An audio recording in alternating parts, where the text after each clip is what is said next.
Mem. Oh, gimana kabarnya, Mem? Baik, baik. Oke, ini kita tunggu teman-teman yang lain join dulu ya, Mem. Iya, baik. Baru kita mulai.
Mungkin mahasiswa udah banyak mengerjakan tugas, jadi ini tidak bisa hadir di acara ini.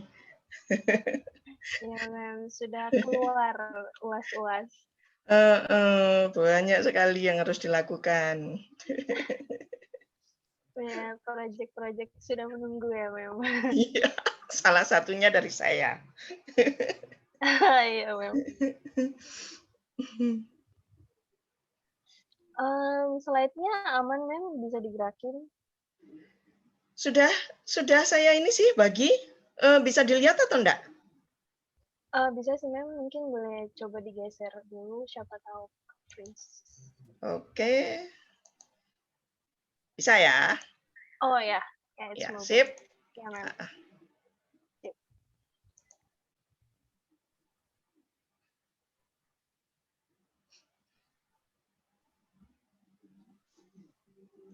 Selamat datang ya buat teman-teman yang baru join.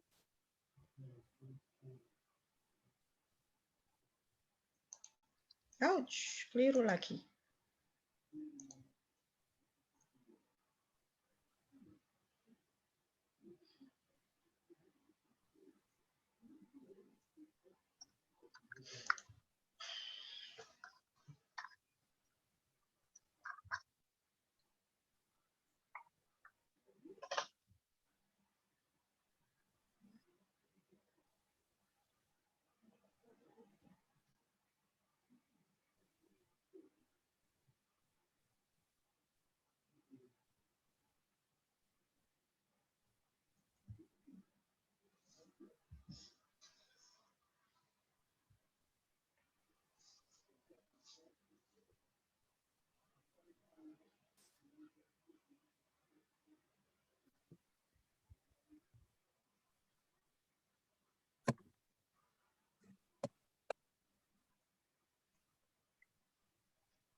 Menurut Mem ditunggu sampai 5.10 atau 5.15, Mem? Sebenarnya berapapun peserta enggak masalah sih kalau misalnya saya harus memulai presentasinya. Gitu ya, Mem. Nggak apa-apa, gimana? Terserah. Kalau sampai 5.5 buat Mem. Ya, ditunggu 5 menit lagi, enggak apa-apa. Habis itu kalau misalnya ternyata memang pesertanya terbatas, enggak apa-apa. Saya langsung presentasi saja. Siap, Mem. Ya. Berarti nanti sekitar 5.10 dimulai aja kita ya, Mem. Kalau kami tidak terbatas, tidak terpengaruh UAS kok, Bu Lilis.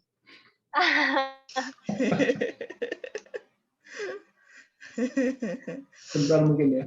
Iya, baik.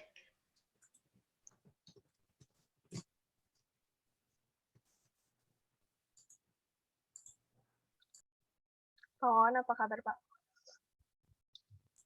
Baik-baik, Alis. Gimana kabarnya? Baik, Pak. Lagi nunggu magang aja, Pak.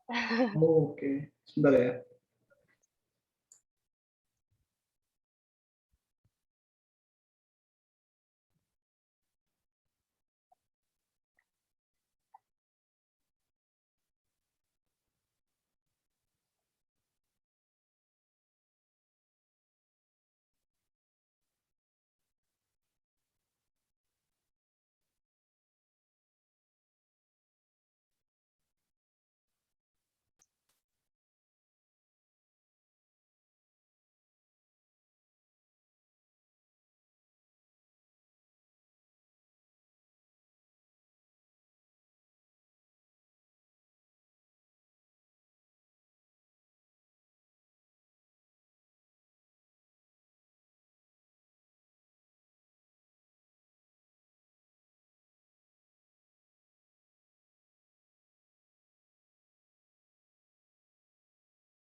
Oke, Mem Lilis udah 15.10. Jadi mari kita mulai aja ya, Mem. Ya, bisa dimulai. Oke.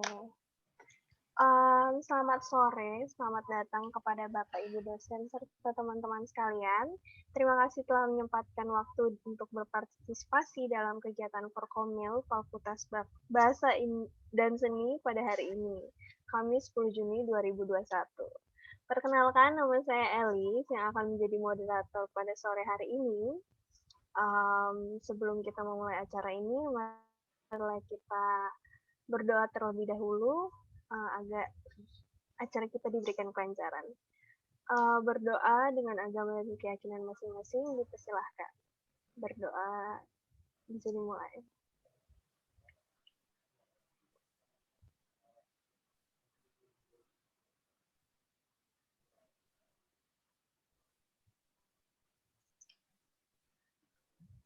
Baik, doa dapat diakhiri. Teman-teman sekalian, Forkomil kali ini mengangkat tema komik dalam karya sastra. Pasti teman-teman di sini sudah tidak asing ya dengan sebuah komik, karena bisa diingat juga kalau misalnya waktu dulu kita masih duduk di bangku sekolah, SD atau SMP, mungkin kita punya komik-komik favorit sampai koleksi pilihan bukunya seperti itu. Saya pribadi pun penggemar komik bahkan sampai sekarang. Cuma kalau zaman sekarang mungkin udah webtoon ya, udah web komik gitu. Definisi komik itu sendiri adalah karya yang berupa gabungan antara kata dan gambar, dan komik ini masih tergolong sebagai karya sastra. Tapi ada sedikit perbedaan dalam unsur intrinsiknya dari novel maupun cerita pendek. Nah, untuk mengenal lebih dalam topik hari ini yang akan dibawakan oleh pembicara kita, Ibu Lilis Lestari Wilujeng atau yang biasa kita panggil akrab sebagai Mem Lilis. Seperti yang kita tahu, Mem Lilis merupakan salah satu pengajar di Universitas Masjung jurusan Sastra Inggris. Beliau aktif terlibat dalam penelitian pengabdian masyarakat, penelitian pemakalah seminar ilmiah, dan mempublikasikan artikel ilmiah dalam jurnal. Di antaranya, interpretasi cerita pendek di kelas prosa guna menggali karakter positif bagi mahasiswa sastra Inggris yang dipublikasikan pada tahun 2014, dan The Changing Style and Meaning of Damono's Translated Form yang dipublikasikan pada tahun 2018. Nah, setelah pemberian materi dari Mem Lilis, acara kita akan dilanjutkan dengan sesi tanya jawab dan baru akan diakhiri dengan penutupan. Nah, untuk teman-teman, dimohon untuk tidak menyalakan mic demi kelancaran kegiatan kita, dan apabila ada pertanyaan bisa langsung diketikkan di kolom chat terlebih dahulu. Kemudian juga teman-teman dimohon untuk tidak leave sebelum acara berakhir karena exit form akan dibagikan pada saat akhir acara dan bisa digunakan untuk pengajuan poin. Nah, sekian pengenalan untuk Mem Lilis. Udah siap, Mem? Sudah. Siap. Oke, untuk Mem Lilis, waktu dan tempat dipersilahkan. Baik, terima kasih Elis karena telah bersedia menjadi moderator, memberikan pengantar, ya. Dan selamat sore Bapak Ibu dosen yang hadir dan juga rekan-rekan mahasiswa baik dari Prodi Sastra Inggris maupun dari Prodi PPBM. Seperti yang kita lihat di sini, saya akan mempresentasikan sesuatu yang mungkin bagi Anda adalah sesuatu yang menarik, ya. Tapi ada beberapa juga mungkin yang tidak tertarik, tidak masalah, ya. Karena apa? Karena pada saat kita berbicara tentang sastra, itu kadang-kadang berhubungan juga dengan saya suka deh model yang kayak gini, sedangkan yang model kayak gitu itu saya nggak suka. Nah, interest seperti itu benar-benar berlaku pada saat kita ya harus berbicara tentang sastra gitu. Nah, judulnya adalah komik sebagai karya sastra. Ya. Nah, apa yang semacam yang memberikan inspirasi kepada saya untuk berbicara tentang komik kali ini? Beberapa waktu yang lalu, salah satu mahasiswa prodi sastra Inggris itu melaksanakan ujian akhir ya berupa tesis, dan materi yang dibicarakan itu true beauty. Tentu semuanya tahu true beauty itu apa ya, drakor yang sedang booming beberapa bulan yang lalu gitu. Nah, ternyata pada saat mahasiswa menganalisis materi tersebut, itu dia menggunakan ilmu murni sastra. Sedangkan pada saat kita memperlakukan komik sebagai karya sastra itu ada beberapa hal lain gitu yang harus dipertimbangkan. Oleh karenanya, akhirnya sekarang ya kita belajar bersama, bukan dalam arti bahwa ketika saya berbicara tentang komik maka saya ahli ya, kemudian saya sudah menghasilkan begitu banyak karya, tidak sama sekali. Mari kita belajar bersama memperlakukan komik sebagai karya sastra, mengingat kita adalah anggota Civitas Akademika dari Fakultas Bahasa dan Seni dari Prodi Sastra Inggris, seperti itu, dan juga PPBM. Baik, mari kita lanjutkan. Kita lihat di sini ada satu panel, satu gambar, ya. Ada cerita dan ada gambar. Yang pasti gambarnya itu 3 orang. Satu senyum-senyum sambil bilang, climate change? I have no idea what that means. Sedangkan yang satu lagi di tengah, aduh ini aku kedinginan, seperti itu. Sedangkan yang sisi sebelah kanan lagi, tersiksa karena kehujanan. Dekat sekali ini 3 pulau kecil ini. Seperti itu. Ya, nah satu panel ini sebenarnya sudah memenuhi kriteria sebagai komik. Kenapa? Pertama, ada gambar, ada karakter di situ. Dan karakternya sebenarnya juga memiliki ekspresi wajah yang apabila kita kemudian berupaya untuk interpretasi, itu kan yang satu tidak terlalu masalah karena dia bisa jadi habis berenang gitu. Kemudian yang satu lagi, aduh ini dingin sekali, sedangkan saya tidak bisa ke manapun, tidak ada mungkin wahana perahu yang bisa kemudian membantu saya meninggalkan pulau kecil ini. Dan satunya lagi juga seperti itu. Itu yang pertama. Kemudian yang kedua, apa sih sebenarnya ya yang terjadi dalam gambar ini? Kenapa kok kemudian harusnya ini sebutannya adalah balon kata, tetapi karena bentuknya tidak seperti balon, kita sebut aja kotak kata seperti itu. Nah, langsung masuk ke topik utama tentang apa? Climate change. Berarti apa?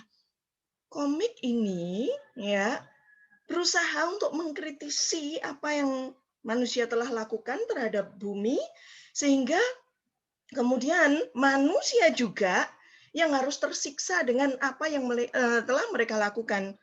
Mengenai apa? Perubahan iklim seperti itu. Walaupun orang ini berupaya untuk tidak merasa khawatir, ya berusaha untuk menyangkal, ya enggak ada masalah kok dengan climate change. I really do not have any idea what that means. Sedangkan di dekatnya, 2 orang ini sudah tersiksa terhadap climate change. Dari gambar ini saja kita melihat ada kritik sosial, kritik tentang alam, kritik tentang perilaku manusia. Seperti itu. Nah, itulah komik. Mari kita coba lihat selanjutnya. Kalau Anda sudah sampai di semester akhir dari Prodi Sastra Inggris, saya kurang tahu kalau PPBM, karena materinya memang bukan sastra, itu ya, untuk tugas akhirnya.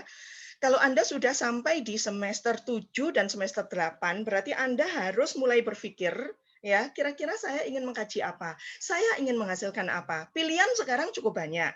Ada creative writing, kemudian ada juga Anda menghasilkan mungkin materi pembelajaran dan sebagainya. Tetapi bila materi yang Anda pilih adalah tentang sastra, ini bisa menjadi salah satu acuan dan juga menjadi salah satu pilihan seperti itu.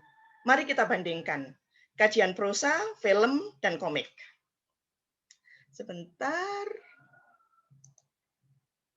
Iya, nah untuk kajian prosa, sumber data utama tentu bisa berupa novel, cerpen yang sedang dikaji. bisa beraneka macam jenisnya gitu. Nah, elemen dasar apa yang kemudian perlu untuk dipahami, dimengerti, dikuasai? Tentu unsur intrinsiknya.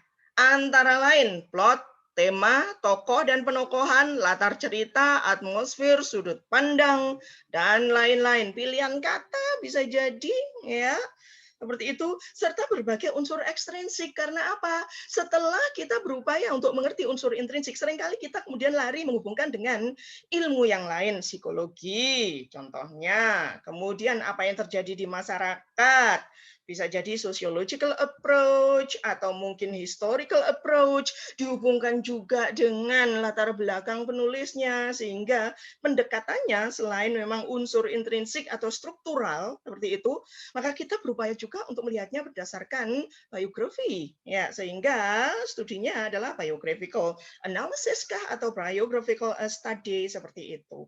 Itu kalau kajiannya prosa. Kalau film, maka yang menjadi perhatian itu adalah unsur sastranya.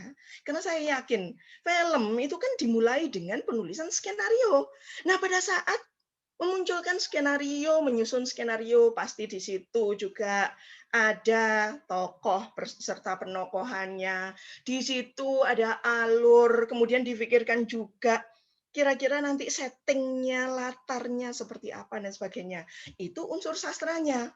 Apalagi karena film itu berbeda dengan novel dan cerpen yang harus kita baca dan harus kita bayangkan benar ya, kita harus mampu untuk berimajinasi pada saat pada saat membaca novel atau cerpen, maka film semuanya ditunjukkan dengan jelas. Kita nggak bisa lagi membayangkan, oh si tokoh A itu cantiknya kayak gini, atau B, itu tokoh B, itu gantengnya kayak gini. Nggak bisa, karena udah ditentukan, ini loh representasi dari tokohnya. Ya, casting udah ada di situ, bintang filmnya udah muncul. Seperti itu. Jadi yang kita harus tekankan, elemen dasar selain unsur sastra adalah mise en scène. Antara lain lighting, costuming, hair and makeup, composition, actors, facial expressions, kemudian music, illustration, production design, dan sebagainya. Tetapi kita tidak akan membahas itu. Sekarang yang menjadi materi utama fokus perbincangan kita adalah komik. Contoh kajian ketiga adalah komik. Sumber data utamanya ya tentu komik yang sedang kita kaji, yang sudah kita pilih sebagai materi utama untuk analisis. Nah, elemen dasar apa saja? Ada 3 sebenarnya yang bisa kemudian Anda kaji, Anda eksplorasi lebih lanjut. Pertama adalah unsur sastra, mengacu ke beraneka macam hal yang ada di atas ini, ditambah dengan elemen pembentuk komik yang berbeda sama sekali dengan teori tentang mise en scène. Ya, kalau di sini ada lighting, bisa jadi di sini adalah penintaan, atau bisa jadi mungkin sudut pandang yang diambil, atau mungkin bird eye view dan sebagainya. Nah, seperti itu nanti elemen yang harus kita munculkan setidaknya di bab 2. Elemen pembentuk komik. Dan yang ketiga tentu unsur ekstrinsik yang melatari penciptaannya. Karena cipta sastra salah satunya juga bisa berupa komik. Seperti itu. Mari kita lanjutkan. Kita sudah membandingkan 3 hal tersebut. Oleh karenanya, ya, mengingat perbincangan tentang komik itu beraneka macam, bisa tentang jenisnya, bisa tentang karya-karyanya sendiri, bisa juga tentang sejarahnya dan sebagainya. Nah, saya memberi batasan diskusi kita kali ini hanya pada 4 hal tersebut. Yang pertama adalah komik sebagai karya sastra, kita buktikan nanti bahwa komik benar-benar karya sastra. Kemudian kita mempelajari elemen komik yang membantu kita dalam hal interpretasinya. Kemudian fungsi komik, karena sastra secara umum kan memiliki fungsi. Komik juga seperti itu. Gitu. Yang terakhir, layakkah komik dikaji secara ilmiah? Karena kadang-kadang Anda berpikir, hah, komik? Are you sure that you're going to talk about this? Gitu. Bagus enggak sih? Layak enggak sih? Ternyata layak.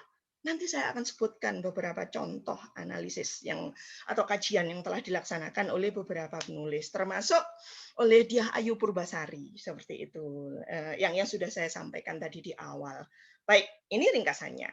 Mari kita coba lihat prinsip dasar komik sebagai karya sastra.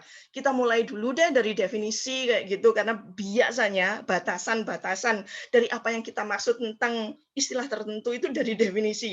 Walaupun ada yang menyampaikan, duh jangan memulai dari definisi deh, seperti itu ya. Tapi kita coba lihat, ada begitu banyak definisi tentang komik sebagai karya sastra. Sama sih seperti definisi sastra yang begitu banyak ya. Pada waktu Anda buka kamus, sastra bisa loh didefinisikan hanya anything written. Coba bayangkan, Anda coret-coret di selembar kertas, "Ma'am, is it a work of literature?" Lah kalau sesuai dengan definisi tersebut jawabannya ya gitu. Tapi kita melihat bahwa karya sastra selama ini itu setidaknya ya bisalah diidentifikasi berdasarkan beberapa teori. Contohnya yang selama ini saya perkenalkan di Introduction to English Literature, antara lain fictionality kah, kemudian specialized language, bahwa bahasa yang digunakan dalam sastra itu benar-benar spesifik, ya, employed in a particular way, verbal language-nya, kayak gitu. Kemudian lack of pragmatic function, ya. Pada waktu kita menghasilkan novel, itu kita nggak pernah tahu siapa yang akan membaca naskah kita, siapa yang akan sangat menyukainya, dan siapa yang mungkin tidak tertarik sama sekali. Nah, itu kan yang dimaksud dengan lack of pragmatic function. Selain itu juga ambiguity. Pada waktu kita lihat gambar tadi, ya, satu panel dari sebuah komik, sederhana banget, kayak gitu, kita bisa loh memiliki interpretasi yang berbeda-beda, ya, kita bisa membangun sebuah cerita dari situ. Dan hasilnya bisa jadi berbeda-beda, seperti itu. Nah, sama juga dengan definisi sastra yang sangat luas dan cukup bervariasi selama ini, komik juga memiliki definisi yang bermacam-macam. Nah, salah satu yang saya pakai di sini itu adalah dari MacLeod, ya. Dan definisinya sebenarnya cukup cukup umum gitu. Gambar-gambar atau lambang-lambang lain yang berjajar dalam urutan tertentu bertujuan untuk memberikan informasi dan atau mencapai tanggapan estetis dari pembaca. Berarti di sini ada unsur gambar. Kemudian diurutkan ya dengan tujuan untuk memberikan informasi, dan di situ ya kita harapkan atau penulis harapkan, orang yang menciptakan karya tersebut mengharapkan tanggapan estetis dari pembacanya. Nah, untuk itu tentu mereka harus mengikuti kaidah-kaidah tertentu seperti itu. Nah, dari beraneka macam definisi tentang komik, secara umum bisa kita sampaikan bahwa komik merupakan sebuah susunan gambar dan kata yang bertujuan untuk memberikan informasi yang disampaikan kepada pembaca. Sebuah komik selalu memanfaatkan ruang gambar dengan tata letak tertentu, makanya nanti kita akan pelajari apa itu panel, apa itu parit, ada parit, gutter, kayak gitu. Hal tersebut agar gambar membentuk cerita yang dituangkan dalam bentuk dan tanda. Nanti akan terbukti bahwa karena memang komik itu penuh dengan tanda-tanda dan ilmu tanda adalah semiotik, ya. Nanti ada itu salah satu contoh analisis komik berdasarkan pendekatan semiotik. Gitu. Nah, yang terakhir, Bonev menyampaikan bahwa komik itu adalah karya sastra. Dan beda dengan novel, ya memang kadang-kadang ada ilustrasinya, tapi kan penuh dengan narasi, penuh dengan dialog yang tertulis.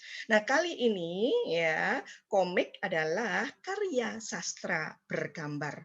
Mari kita buktikan bahwa pada saat proses penyusunannya pun itu sudah melibatkan proses cipta sastra. Oke, ini dia. Dan inilah yang kami lakukan pada saat waktu itu tahun 2018 saya membimbing salah satu mahasiswa di kafe, ya, Deborah Audrey Sentosa namanya, dan saya sangat tertarik dengan apa yang dia hasilkan. Saya belajar banyak dari situ. Seperti itu. Ya, ini adalah strategi perancangan komik. Dilihat dari merumuskan kerangka cerita, itu kan mirip-mirip seperti kalau Anda mau menghasilkan sebuah cerpen, sebuah novel, kayak gitu. Ya kan, menentukan tokohnya seperti apa, penokohannya seperti apa, judulnya nanti nyambung nggak kira-kira dengan seluruh kisah yang akan diceritakan dalam komik tersebut. Ini saja sudah merupakan salah satu langkah cipta sastra. Habis itu membagi adegan, ya. Jawabannya ya dan tidak lanjutnya. Kalau ternyata adegannya sudah sesuai dengan rencana semula dan cukup bisa diterima, ya, secara logis tentu lanjutannya adalah ya. Kalau misalnya dianggap tidak, sebentar, ini kok aneh ya kayaknya, ini perilaku dia itu nggak konsisten. Seharusnya dia orangnya pemarah, tapi kali ini, nah seperti itu ada kemungkinan muncul. Gitu. Nah, setelah ya menyusun naskah secara keseluruhan, karena dari sini akhirnya si pencipta komik itu bisa mulai menyusun storyboard-nya dengan beraneka macam elemen yang harus dia kuasai. Dan jawabannya ya, kalau misalnya ya, mulai digitalizing dan finishing, karena di akhir nanti hasilnya adalah digital komik atau komik digital dan dipublikasikan di webtoon. Seperti itu. Tetapi kalau tidak, ya tentu revisi. Balik lagi ke menyusun storyboard. Nah, ini juga sama. Kalau misalnya memang jawabannya tidak, balik lagi gitu. Ini strategi perancangannya. Dari sini, separuhnya itu adalah proses cipta sastra. Next.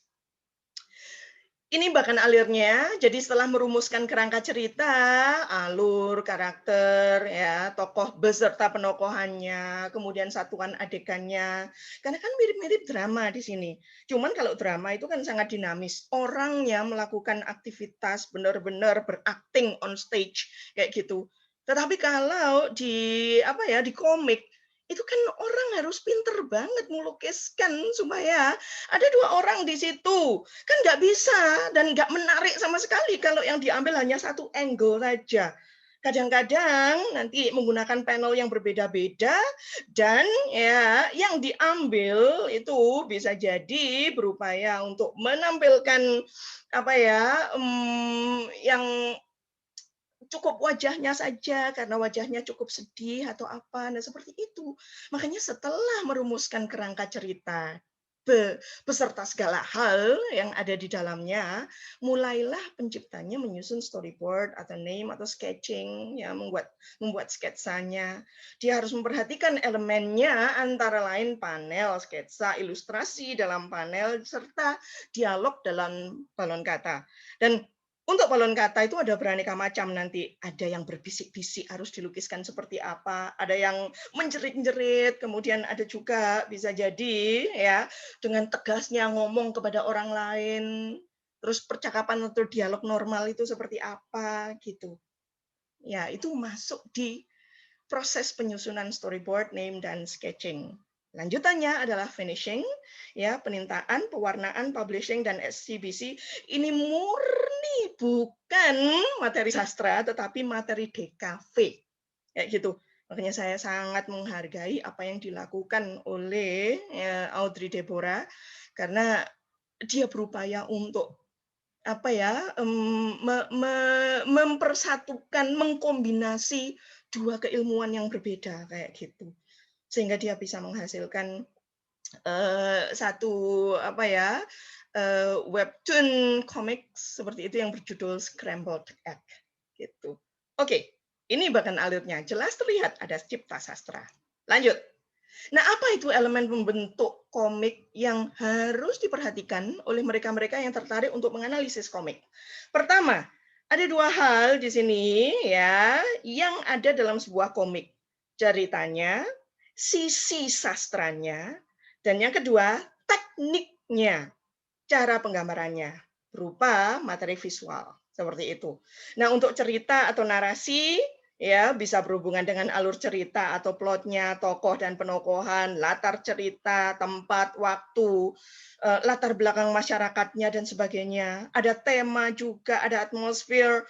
Ini kira-kira nanti digambarkan agak-agak gelap gitu atau cerah ceria di mana kemudian matahari bersinar dengan terangnya ataukah agak-agak redup. Nah, itu kan salah satu contoh dari atmosfer dalam sebuah komik. Seperti itu. Tidak dinarasikan, tidak, tapi berupa penggambaran. Nah, apa saja yang perlu diperhatikan baik oleh pencipta komik maupun oleh mereka yang ingin menikmati komik dengan benar, kayak gitu.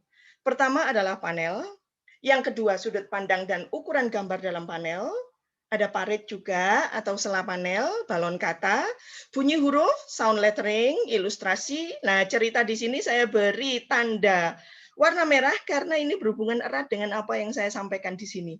Kemudian ada splash, ada garis gerak atau gerak-gerik tokoh, ada simbol ya, berbagai simbol. Kemudian ada komik dan cerita. Gitu. Di beraneka macam sumber yang saya baca, semuanya menyampaikan ada panel sampai ke komik cerita. Seperti itu. Mari kita lanjut. Kita lihat satu persatu.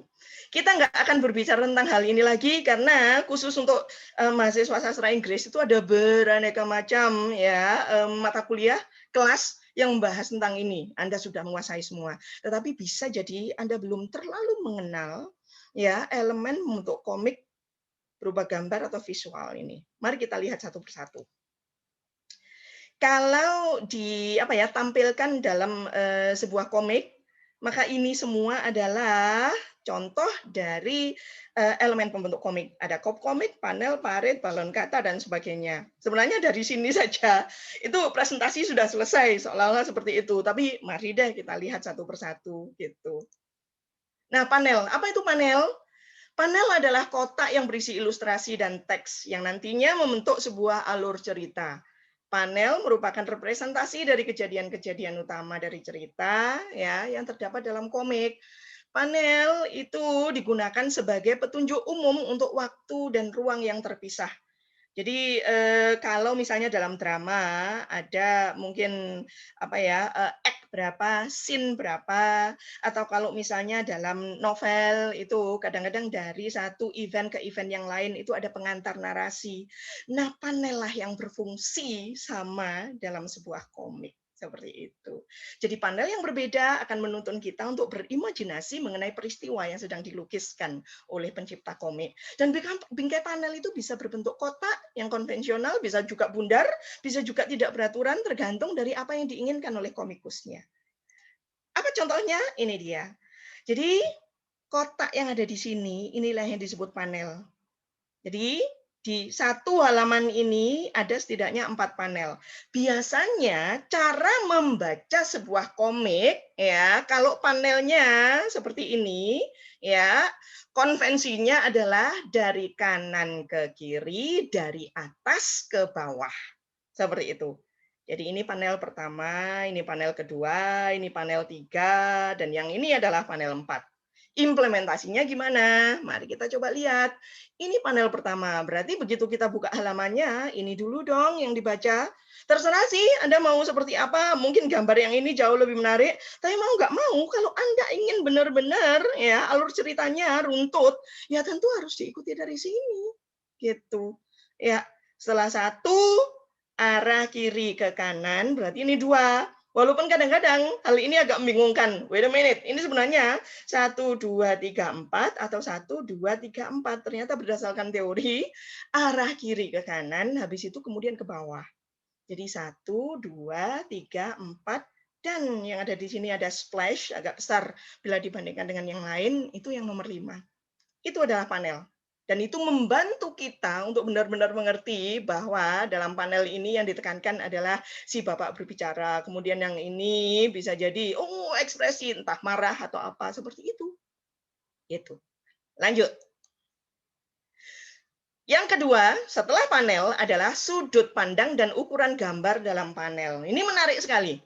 Karena ada beraneka macam sudut pandang yang bisa dipakai oleh seorang komikus. Bukan first person, bukan third person omniscient, atau teori-teori tentang prosa, ya, terutama yang unsur intrinsiknya, kadang-kadang tidak bisa diimplementasikan di sini. Karena mereka punya sudut pandang sendiri. Antara lain, bird eye view, high angle, low angle, eye level, atau frog worm eye. Kayak gitu. Sedangkan ukuran gambarnya bisa close up. Wah, ini seringkali diimplementasikan di film-film India. Ya, kalau dirasa penting gitu, beberapa kali wajah orangnya gitu dari arah jauh gitu, kemudian mendekat, jauh, mendekat. Wah, itu film India. Kayak gitu. Ya, kemudian ada juga extreme close up. Benar-benar ditampilkan ekspresi wajahnya. Itu disebut juga Italian shot karena seringkali film-film Itali itu juga menggunakan extreme close-up seperti ini. Ada medium, intermediate shot, ada long wide shot, ada extreme long wide shot. Saya tidak akan membicarakan satu persatu karena waktu kita juga tidak memungkinkan untuk berbicara panjang lebar tentang beraneka macam hal. Nah, ini adalah contoh-contoh yang bisa saya sediakan khusus untuk sudut pandang dan ukuran gambar dalam panel. Ini dia, bird eye view. Ya. Pengambilan gambar dalam posisi jauh di atas ketinggian objek gambar, kita bisa lihat di sini seolah-olah kita ya berdiri di apa ya, bukan dinding sih ini. Ya, anggap saja kita benar-benar tahu kegiatan setiap orang, apa yang sedang dipikirkan. Mungkin bisa jadi ini mirip seperti third person omniscient gitu deh. Gitu. Nah, penggambaran sudut pandang ini dapat membuat audiens merasa lebih berkuasa daripada subjek yang ada dalam gambar. Dalam dunia fotografi, hampir-hampir mirip juga pemandangan yang terlihat datar dalam eye level dapat dilukiskan dengan lebih indah melalui bird eye view. Jadi kita tahu pasti apa yang ada di bawah, semuanya bisa kita lihat aktivitas orang-orangnya. Itu adalah bird eye view. Dan kebalikannya disebut frog eye atau worm eye. Mari kita coba lihat di sini dalam Naruto, ya. Kita seolah-olah ada di tanah, ya, benar-benar melihat orang yang sedang lari sehingga debunya bisa jadi juga terkena ke kita, kayak gitu. Nah, ini adalah teknik pengambilan gambar dengan sudut pandang mata sejajar dengan dasar kedudukan objek. Jadi di sini, ya. Dan yang ada di sini adalah worm, frog. Kalau level yang sama, kita sesama manusia gitu, mesti cara lihatnya nggak seperti ini.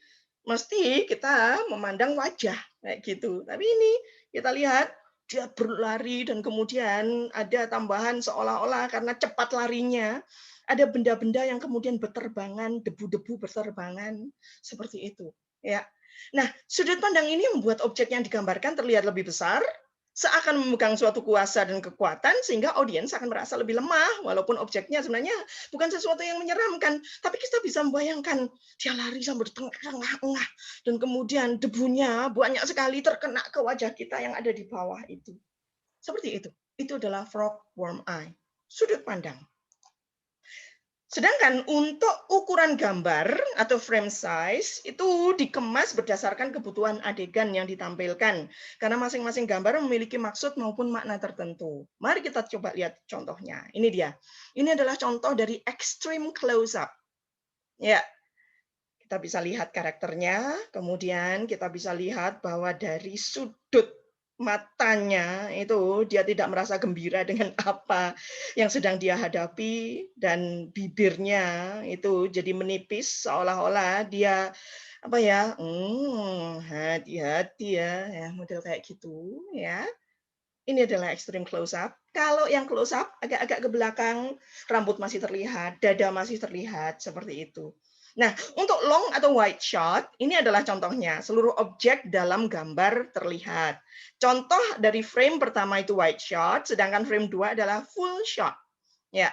Frame 1, wide shot, exterior establishing shot of street side cafe, ya, dan characters fully visible in context with environment. Kita tahu ini duduknya di mana, toko-toko sekitar menjual apa, yang dilakukan orang-orang yang ada di sekitarnya itu apa. Oh, kebetulan fokus ceritanya adalah dua orang ini. Nah, setelah itu, panel kedua bisa jadi menggunakan yang full shot, di mana yang menjadi fokus itu hanya dua orang ini saja. Mereka kemudian bercakap-cakap. Nah, percakapannya kan terwakili nanti oleh balloons. Seperti itu, ya, balon kata. Dan bentuknya beraneka macam. Nah, itu adalah contoh ukuran gambar dalam panel. Jadi, ya, semua hal itu ternyata ada tujuannya. Selama ini kan mungkin bisa jadi kita menganggap nggak penting, yang pasti kita tahu ceritanya seperti apa. Nah, sekarang kita ternyata belajar bahwa ukuran gambar dalam panel itu punya tujuan masing-masing gitu. Mari kita lanjutkan. Parit, ini adalah sela panel.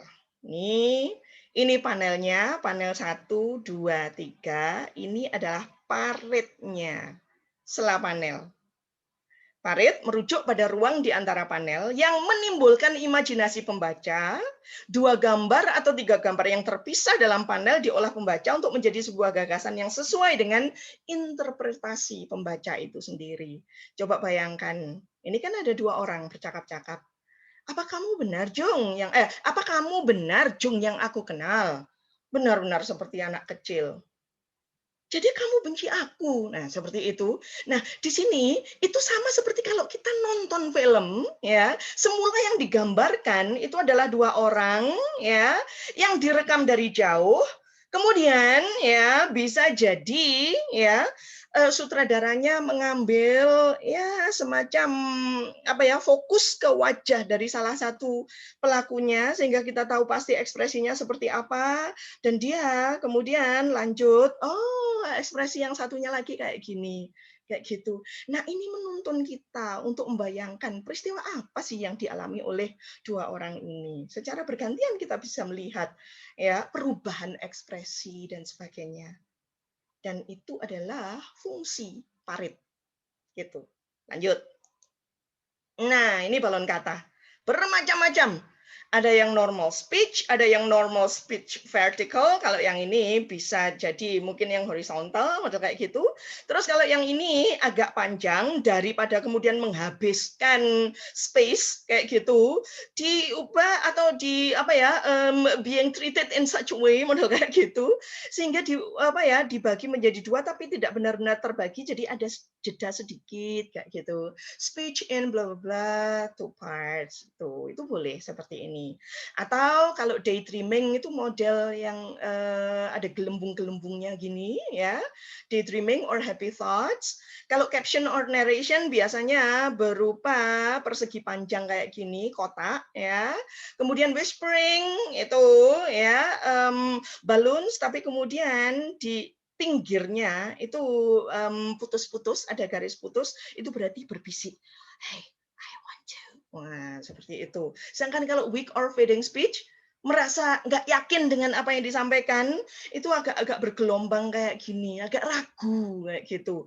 Nah, kalau yelling, wah ini bom contohnya, itu selalu ya penuh dengan gerigi kayak gini.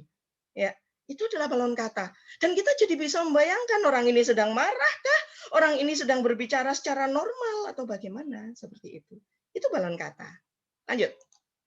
Ini juga bunyi huruf. Kita mungkin merasa aneh, ya, the sound of the letter kayak gitu. Ya, bunyi huruf ternyata ya pada saat penggambaran sama seperti ini zong, ya, kemudian splash, crash, bang, kaboom, atau grrr, kayak gitu. Itu adalah contoh dari sound lettering yang seringkali dalam dunia sastra itu disebut onomatope. Kayak gitu. Ini juga nomor 5, ya. Elemen yang bisa jadi membantu kita untuk menikmati sebuah komik. Kayak gitu. Lanjut. Ilustrasi. Ilustrasi adalah penggambaran secara visual cerita dari sebuah komik dan terdapat 2 jenis ilustrasi komik yaitu kartun dan realis. Ini adalah contoh yang pertama ya, kartun ya, Peanut. Sedangkan yang kedua itu yang realis.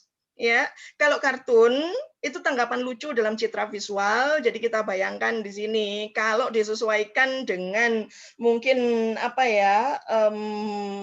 manusia itu digambarkan kepalanya harus sesuai dengan apa yang selama ini ada di ilmu biologika atau ilmu tentang apa ya yang ada hubungannya dengan ini, bisa jadi kedokteran kah atau apa itu ya gak nyambung kayak gitu. Karena apa? Ini adalah tanggapan lucu dalam citra visual yang disesuaikan dengan keinginan si komikus.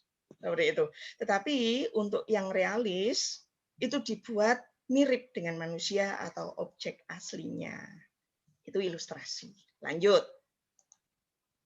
Cerita. Ini yang pasti semuanya udah tahu bahwa dalam sebuah komik itu ada 2 hal yang menjadi fokus, yaitu sastranya sendiri, ya unsur-unsur sastra, dan yang kedua adalah unsur gambarnya. Nah, ada 4 hal yang menjadi dasar tercipta suatu cerita.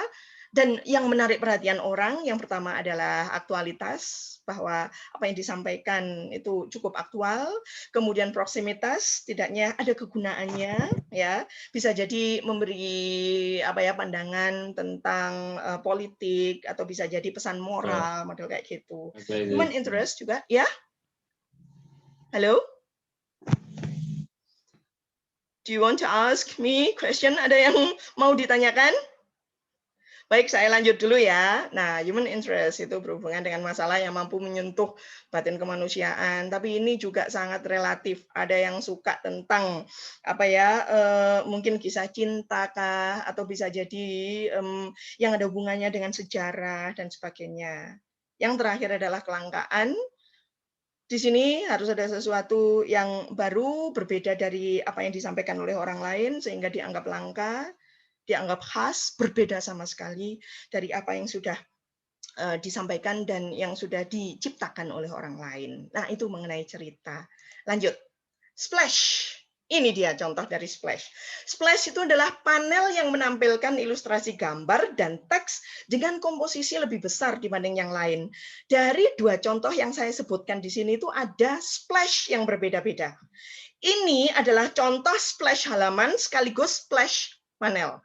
Jadi splash itu adalah panel yang lebih besar dari yang lain karena fungsinya itu untuk memberitahu kita, oh ini loh lebih penting daripada yang lain. Nah ini kan untuk Captain America bisa jadi ini memperkenalkan tokoh-tokoh yang lain, bisa juga villain-nya juga ditunjukkan kayak gitu, musuh-musuh dari Captain America dan juga superhero yang lain kayak gitu. Nah ini adalah contoh dari splash ganda.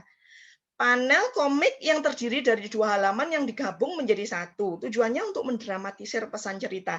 Jadi sebenarnya ya nanti begitu naskah ini dijilid, maka bisa jadi jilitannya itu nanti di sini. Nah, di tengah-tengah sini.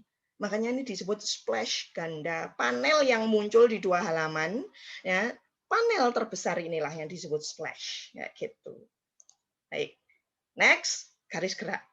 Efek gerakan yang ditimbulkan oleh gesture atau gesture, pergerakan karakter-karakter bisa manusia, bisa benda yang muncul dalam ilustrasi komik.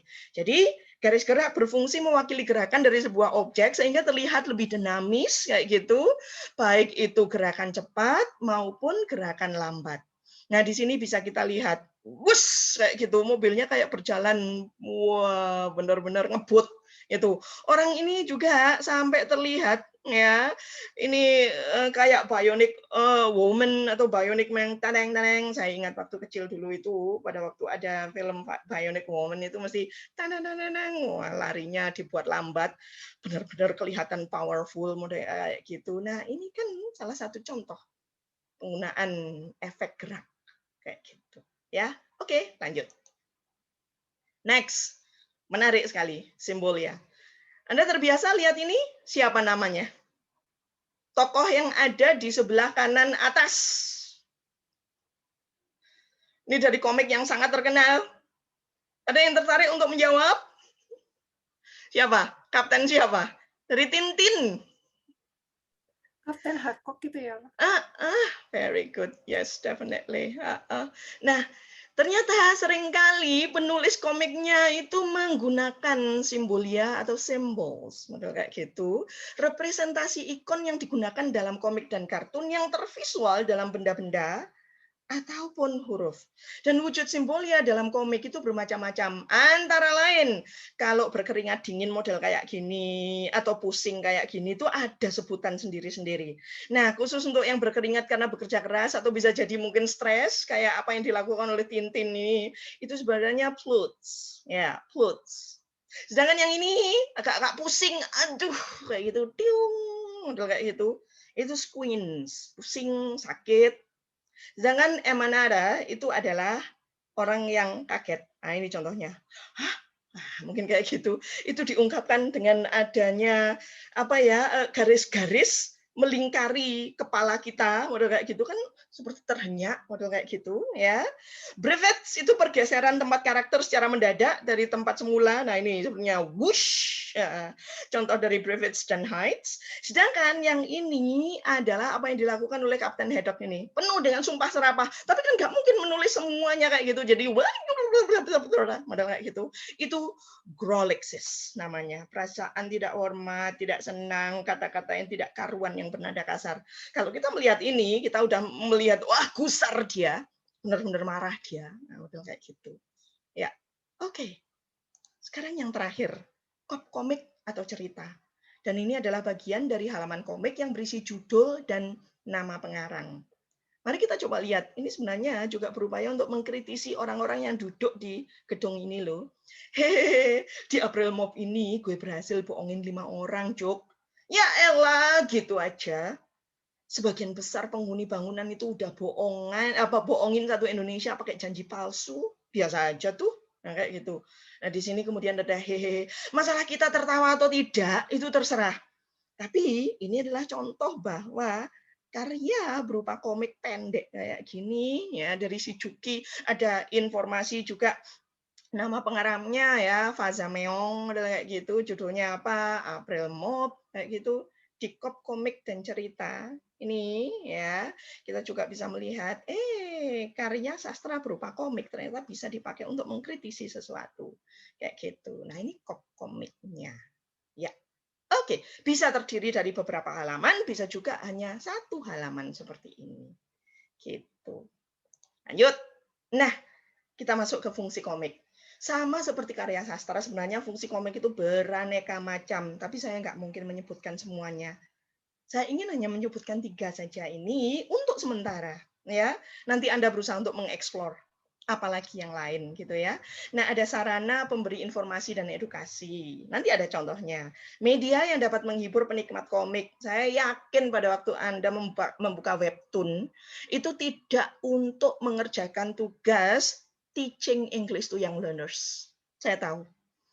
Pada saat Anda membuka webtoon, ada kemungkinan, aduh, tugas Mem Lilis berat banget, harus bikin satu materi yang terdiri dari 2 lessons dan kemudian ada 2 pelajaran. Habis itu kemudian saya harus menentukan ini levelnya di mana, kemudian materi utamanya kayak apa. Duh, istirahat dulu deh, buka webtoon. Berarti Anda berusaha untuk menghibur diri sendiri dengan cara menikmati komik kayak gitu. Ya. Dan yang ketiga adalah sarana untuk kritik sosial. Ya, mari kita coba lihat contohnya. Di sebelah kanan atas, ini adalah contoh komik edukasi tentang jajan sehat. Dan terlihat benar ini ya, bisa jadi mungkin di TK kah atau di SD, tapi tidak sedang mengenakan seragam. Ya, ada ibu-ibu penjual di kantin, segala macam halnya itu ditaruh ya, tertutup kayak gini. Ya, tidak kemudian secara terbuka, dan bahkan di sini itu ada narasinya. Itu berarti komik di sini dipakai untuk menyampaikan informasi dan memberikan edukasi bahwa jajan yang benar itu adalah yang penjualnya benar-benar rapi, penjualnya bersih, menaruh makanan di dalam tempat yang tertutup dan sebagainya.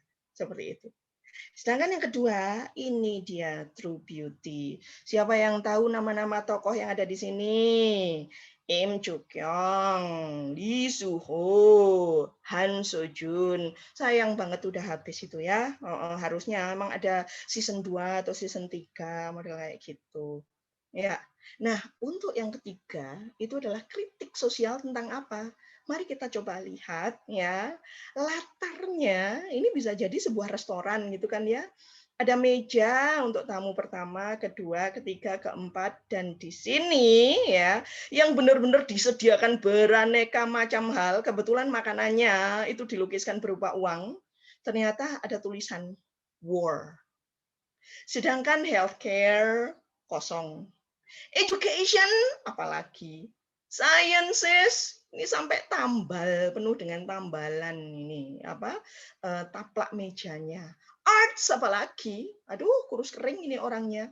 Karena semua makanan itu dimasukkan atau disajikan untuk ini. Ini kan merupakan kritik sosial bahwa Orang kok cuma mikir perang aja ya? Kenapa kok kemudian kemajuan ilmu, pengetahuan, kesehatan dan sebagainya tidak memperoleh semacam prioritas pendanaan dari sebuah negara? Bisa jadi seperti itu. Nah, ini adalah contoh kritiknya. Hanya dari satu gambar loh. Semuanya benar-benar gemuk ini orangnya. War-nya, orang yang tokoh mewakili war-nya ini juga gemuk sekali. Tapi dia kemudian disajikan beraneka macam. Belum habis ada tambahan, belum habis ada tambahan. Sedangkan yang lain kelaparan. Yang lain kurang pendanaan. Seperti itu. Oke, lanjut. Nah, saya tadi udah berjanji untuk menampilkan setidaknya contoh dari kajian komik. Ada 4 yang saya sampaikan ya, dan akan saya sampaikan dengan cukup cepat di sini mengingat waktunya ya. Yang pertama nama penelitinya adalah Dinar Widya Isya dari Prodi Sastra Indonesia, Fakultas Ilmu Budaya Universitas Indonesia. Judul tesisnya saya menampilkan 3 judul tesis dan 1 artikel kayak gitu. Judul tesisnya kebetulan adalah yang pertama keutuhan wacana wacana komik, alat kohesi dan konteks dalam komik MICE. Kayak gitu. Pendekatannya kalau dilihat dari salah satu kata kunci yang ada di sini tentu discourse analysis. Kayak gitu. Teori yang dipakai adalah teori kohesi, koherensi, dan penggunaan 11 elemen komik karena tidak akan bisa terlepas. Sama seperti pada saat kita membahas novel atau karya prosa yang lain, ya cerpen, itu kita tidak bisa meninggalkan unsur intrinsiknya sebelum kemudian keluar untuk membahas hal yang lain. Karena itu elemen dasar kayak gitu, ya. Nah, tujuan penelitiannya adalah untuk mengetahui pemahaman khalayak pembaca mengenai wacana komik MICE melalui 3 alat utama yaitu kohesi, koherensi, dan konteks. Nah, itu yang dianalisis apanya? Ya 11 elemen komiknya itu gitu. Dan isi ceritanya tentu saja. Gitu. Nah, temuan penelitiannya adalah hasil kajian menunjukkan adanya hubungan antara gambar dalam komik dengan komponen kohesi, koherensi, dan konteks agar bisa dimengerti secara mendalam oleh pembaca. Elemen komik yang banyak ditemukan adalah panel, sudut pandang, tema, ilustrasi, dan splash, serta balon kata. Sedangkan kohesi dan koherensi yang banyak ditemukan adalah referensi, repetisi, konjungsi, dan elipsis. Dan menurut penulis, si peneliti ini, elemen pembentuk komik memang kurang lengkap. Tetapi hal tersebut tetap bisa mendukung pembaca dalam memahami wacana komik. Itu contoh kajian yang pertama. Sastra Indonesia bisa membahas tentang komik berdasarkan ya studi tentang wacana atau ya discourse analysis kayak gitu. Lanjut, ini adalah Diah Ayu Purbasari, seperti yang saya sampaikan tadi, sastra Inggris, FBS, Universitas Majung. Judulnya apa? A Reader Response Criticism on the Line Webtoon Series, ya. Judulnya The Secret of Angel by Yang Yi. Nah, The Secret of Angel itu yang True Beauty tadi. Pendekatannya ya dari judulnya kan udah terlihat ini adalah kritik respons pembaca atau tanggapan pembaca. Penelitian kualitatif dan laporannya adalah deskriptif, model kayak gitu. Tujuan penelitian mengidentifikasi tanggapan pembaca mengenai elemen roman kisah percintaan dalam webtoon The Secret of Angel. Dari temuan penelitiannya terbukti bahwa para pembaca itu sangat menyukai webtoon ini, ya, True Beauty. Dan kalau ditanya, ya bisa jadi juga menyukai drakornya, model kayak gitu. Karena keberadaan beberapa elemen roman seperti adanya formula dan fantasi. Alur cerita yang tidak mudah diprediksi serta penokohan yang sangat menarik terhadap 3 tokoh yang saya sudah sebutkan tadi. Itu adalah laporan Diah Ayu Purbasari. Lanjut. Ini dari Faiza Arifa, Prodi Jurnalistik Ilmu Dakwah UIN Raden Fatah Palembang. Ya, dia mahasiswa ini ya di tesisnya itu berupaya untuk menganalisis unsur semiotika komik online Indonesia sebagai media penyebar budaya. Jadi sebagai penelitian kualitatif yang berdasar teori semiotika Charles Sanders Peirce, ya, ini dia menggunakan teori representamen, ya, kemudian objek dan interpretan. Tujuan penelitian utamanya adalah mengidentifikasi unsur semiotika dalam komik online. Kebetulan judulnya adalah Pasangan Gaje, ya. Kemudian mengetahui apakah komik ini mampu merepresentasikan dan menjadi media penyebar budaya Indonesia. Dan ini adalah temuan penelitiannya. Kalau Anda tertarik, Anda boleh ya berusaha untuk search di internet kayak gitu. Ada begitu banyak ternyata contoh analisis komik tapi berdasarkan pendekatan yang berbeda-beda. Seperti itu. Yang terakhir, sebuah artikel yang ditulis oleh dosen Universitas Bina Nusantara dari Prodi DKV bernama Bapak Nick Sudarso. Beliau melaksanakan studi literatur yang sumber datanya diperoleh dari berbagai media cetak maupun media elektronik. Ya, setelah sumber dipelajari, diseleksi dan dijadikan bahan pendukung, akhirnya ya penulis juga melakukan observasi lapangan untuk mendapat data konkret.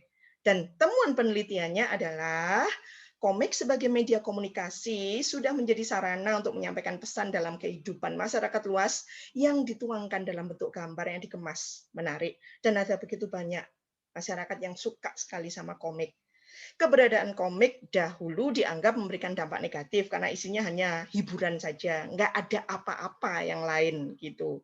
Namun dengan makin berkembangnya pola pikir masyarakat yang mengetahui bahwa komik dapat memberikan manfaat baik, diharapkan komik nanti dapat diterima sebagai media komunikasi yang memberikan nilai dan gagasan yang mendidik serta mengembangkan imajinasi bagi para pembaca, khususnya anak-anak.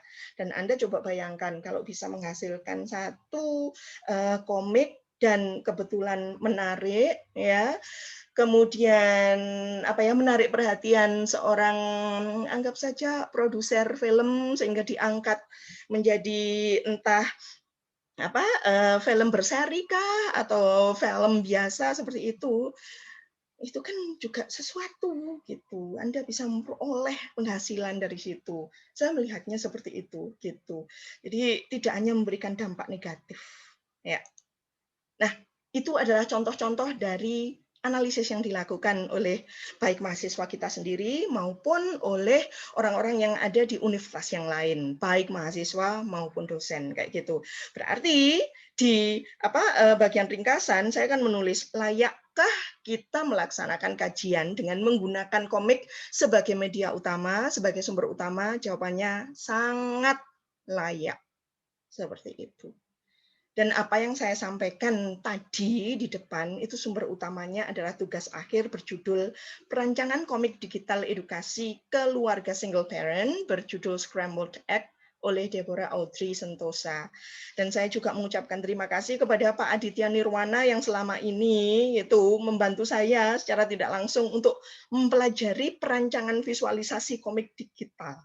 Kayak gitu. Serta Kaprodi DKV pada waktu itu Pak Ayub yang mengizinkan saya untuk bisa menjadi pembimbing Deborah Audrey Sentosa, sehingga pada kesempatan ini saya bisa berbagi, ya bisa belajar bersama tentang gimana sih menganalisis dan juga menginterpretasi sebuah karya berupa komik gitu.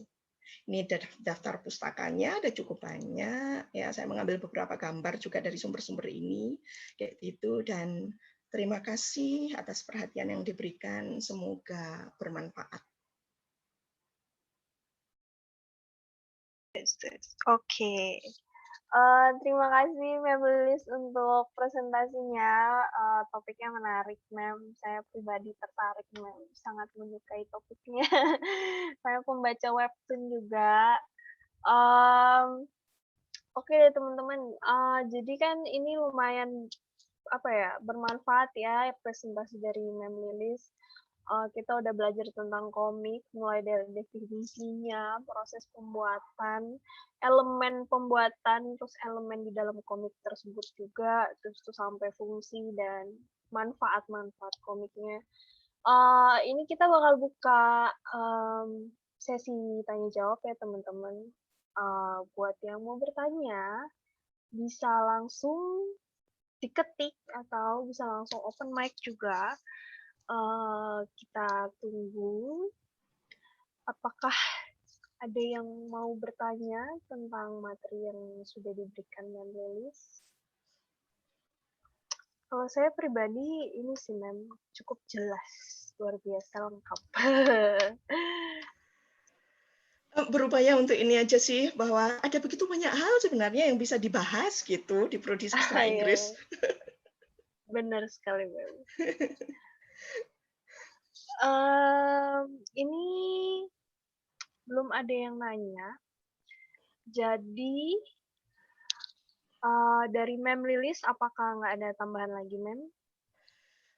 Gini sih, khusus untuk Prodi Sastra Inggris, kebetulan Pak Wawan juga ada di sini gitu. Siapa tahu terpikir ya, selama ini kan memang pada saat creative writing mahasiswa mengerjakan tugasnya sendiri, menghasilkan short story sendiri, kemudian menghasilkan mungkin silabus atau materi pembelajaran sendiri. Nah, seperti itu. Gimana kalau ya mulai terpikir gitu ya, adanya kolaborasi dari dua mahasiswa yang berbeda, dari kolaborasi dua mahasiswa dari dua prodi yang berbeda, tetapi kemudian masing-masing berupaya untuk menunjukkan kekhasan prodinya gitu.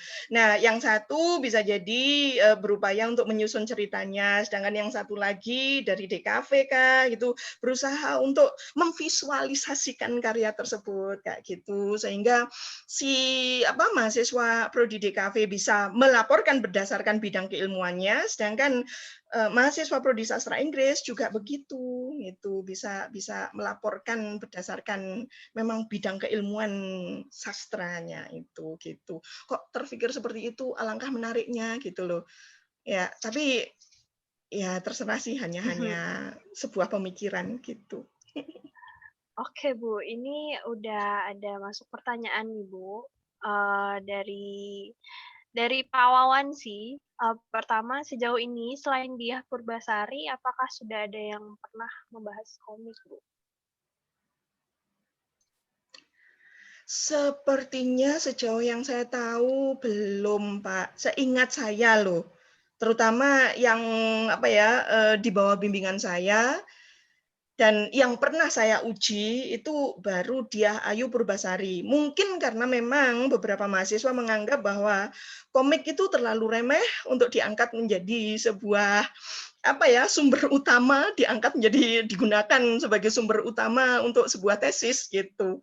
Bisa jadi seperti itu, Pak. Saya baru tahu Diah Ayu. Seingat saya loh, Pak, sejak saya mengajar di prodi Kita Tercinta gitu. Oke. Kemudian ada terima kasih jawabannya, Mem. Kemudian ada pertanyaan lagi dari C. Yukiko. Ini saya ingin bertanya kepada Mem Lilis, apakah Mem Lilis sebagai seorang yang mengerti berbagai macam teori untuk menganalisis komik, jika membaca komik jadinya lebih terdorong untuk menganalisis daripada menikmatinya sebagai sekedar amusement. Oke. Yukiko, Gimana, Mem? pengen nulis skripsi lagi kah? Harusnya sudah sebuah tesis loh ya yang kamu tulis. Oke, gini ya. Pada saat harus menganalisis, maka yang muncul adalah beraneka macam teori yang kemudian membantu proses interpretasi dan sebagainya. Nah, memang secara tidak langsung pada waktu saya membaca komik, anggap saja seperti itu. Nah, pengetahuan seperti itu kan menjadi semacam latar belakang untuk lebih mengerti ceritanya tentang apa. Bukan dalam arti kemudian serius, oh ya ini temanya kayak gini. Enggak, pada waktu saya membaca, ya benar-benar dinikmati.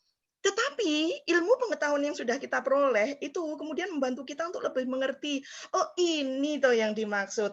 Ekspresi wajah kayak gini ternyata, nah kayak gitu.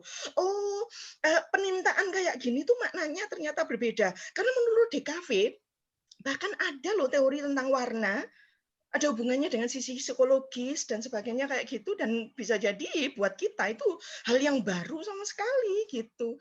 Nah, kalau saya harus menikmati, ya benar-benar saya nikmati. Saya tidak kemudian sibuk nulis, oke, ini unsur intrinsiknya antara lain. Enggak seperti itu. Ya, kalau benar-benar serius, ya oke, keluarlah semua. Berusaha untuk kemudian mengumpulkan kembali, mengingatkan kembali beraneka macam teori tersebut. Kayak gitu. Kalau perlu, tetapi pada saat harus menikmati, sekali lagi, hanya sebagai latar semacam knowledge yang akhirnya membantu saya dalam interpretasi lebih lanjut, berusaha untuk mengerti kenapa seseorang melakukan ini, motivasinya apa dan sebagainya. Seperti itu. I hope I answered the question. Oke. Thank you for the question. Baik, makasih Mem untuk jawabannya. Pak Wawan, silahkan Pak. Seperti ingin menyampaikan sesuatu. Terima kasih, Elis. Terima kasih, Lilis, buat presentasinya. Saya suka komik, Bu. Suka komik, tapi selalu ada yang bisa dipelajari. Setiap kali dengar orang cerita komik atau membaca tentang komik. Oh ya ini ada jawaban saya. Rencananya begitu. Oh ya, Dio rencananya juga akan skripsi komik, Bu Lilis. Oh ya. Ya, menarik Bu sekali. Lilis siap, Dio. Ya, pertama-tama yang ingin saya sampaikan, Bu Lilis, terima kasih sekali buat presentasinya ini. Dari presentasi ini, saya jadi tambah sadar, Bu. Yang saya maksud sadar di sini adalah bahwa kalau dalam karya sastra itu, tone dan atmosfer itu semua disampaikan dengan kata-kata atau imaji yang dihadirkan oleh kata-kata. Sementara dalam komik, ternyata tanpa sadar imaji dan atmosfer itu dihadirkan tidak hanya oleh kata-katanya karakter, tapi juga bentuknya balonnya, bentuknya panelnya, terus sudut pandangnya, paritnya segala macam. Nah itu hal baru itu buat saya. Dan jadinya kalau kita ingin menganalisis komik bisa lebih jauh, lebih dalam, dan ketika menikmati komik juga sepertinya akan lebih bagus ini ya. Soalnya ada kan komik yang istilahnya komik senyap itu, Bu Lilis. Kalau di Indonesia itu ada Tony Masdianto, orang Bandung kalau tidak salah, atau dulunya di Malang. Nah, komiknya itu tidak ada kata-katanya sama sekali, hanya ekspresi gerak-gerak. Nah, sekarang saya jadi sadar kalau dulu saya baca komik itu paling hanya melihat adegan-adegan yang sangat mencolok saja, tapi kalau sekarang dengan pemahaman bahwa panelnya, balonnya, bubble-nya, dan bentuk-bentuk lain-lainnya, sudut pandangnya itu punya makna atau mengantarkan makna sendiri, jadinya ya pastinya lebih dalam pemahaman akan komik yang senyap itu tadi, silent komik itu. Dan untuk skripsi tugas creative writing, harapan kami bisa begitu, Bu Lilis. Kemarin itu sudah kerja kelompok dan yang dibuat itu skrip untuk iklan Thailand kami menyebutkan. Tapi karena pandemi ini tidak bisa kita menciptakan melakukan produksi itu dengan DKV. Sebenarnya sudah ada kesepakatan dengan DKV, terutama kelasnya Pak Didit ya yang sinematografi. Tapi ternyata ya hari-hari ini praktikum saja tidak semua hadir gitu. Semoga ke depan ini bisa ada kesempatan begitu. Iya Pak, saya juga sedang dalam proses belajar loh Pak ini Pak. Cocoklah ruang belajar bersama. Iya, ruang belajar bersama, benar. Terima kasih Bu Lilis, begitu saja. Oke Pak. Mungkin dia ini ingin cerita ya. Daniel sepertinya raise hand. Iya, Pak Daniel Ginting bisa. Terima kasih Elis ya. Ya, terima kasih, hari ini kita bersyukur ada ahli-ahli sastra yang membuat kita semakin semangat untuk belajar sastra ini. Terima kasih Bu Lilis, terima kasih Pak Wawan. Sami-sami ya, Pak, terima kasih atas kesempatan. Unik sekali ya Bu Lilis. Ya, saya sangat senang sekali Bu, bahwa ternyata komik kalau dilihat dari teori kognitif ya Bu ya. Teori kognitif itu sebetulnya kan dia menggunakan satu prinsip, yaitu prinsip modalitas. Jadi kalau seandainya cara itu konsumsi energi kognitifnya itu terlalu terkuras. Tetapi ketika bahasa teks itu divisualisasikan dalam bentuk modalitas gambar, maka yang tadi teks itu bisa disuarakan melalui gambar yang lebih jelas. Sehingga di situ akan bersambung prinsip modalitasnya. Jadi dijelaskan gitu dari gambar kemudian divisualisasikan dalam bentuk atau teks kemudian dari gambar, Bu. Luar biasa.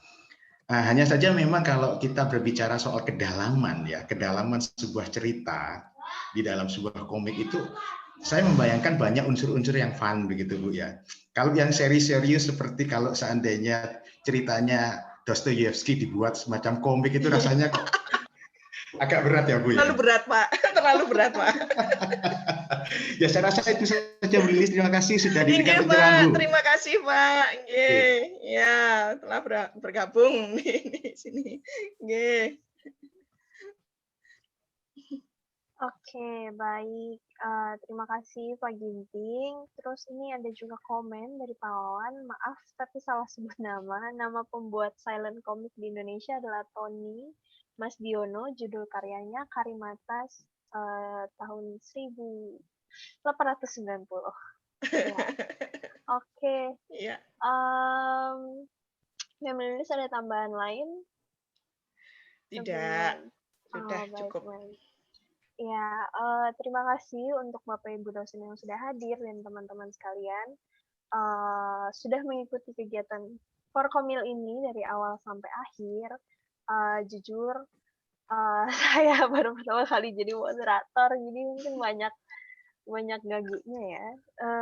Ini saya akan bagiin exit formnya buat teman-teman di kolom chat. Yang bisa diisi nanti dari sekarang sampai 1 jam ke depan. Nah, kalau begitu, karena sudah tidak ada lagi pertanyaan dan menulis juga sudah tidak ada tambahan, izinkan saya tutup acaranya. Sebelum kita menutup acaranya, saya mau menyampaikan sedikit kesan-kesan untuk acara pada hari ini.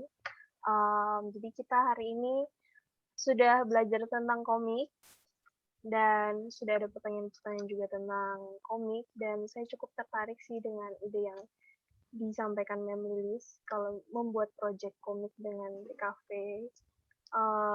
Kemudian juga yang waktu itu creative writing bikin iklan itu juga cukup menarik. Semoga kedepannya kalau sudah tidak ada COVID sudah bisa direalisasikan ya Bu ya. Iya. Oke. Semoga. Amin. Tapi saya udah lewat Bu. Udah tinggal adik-adik. Udah tinggal junior-junior yang menuliskan. Oke. Teman-teman, sekian untuk acara kita pada hari ini karena kita memulai acara ini dengan doa, mari kita tutup dengan doa juga. Berdoa menurut kepercayaan masing-masing, dipersilahkan.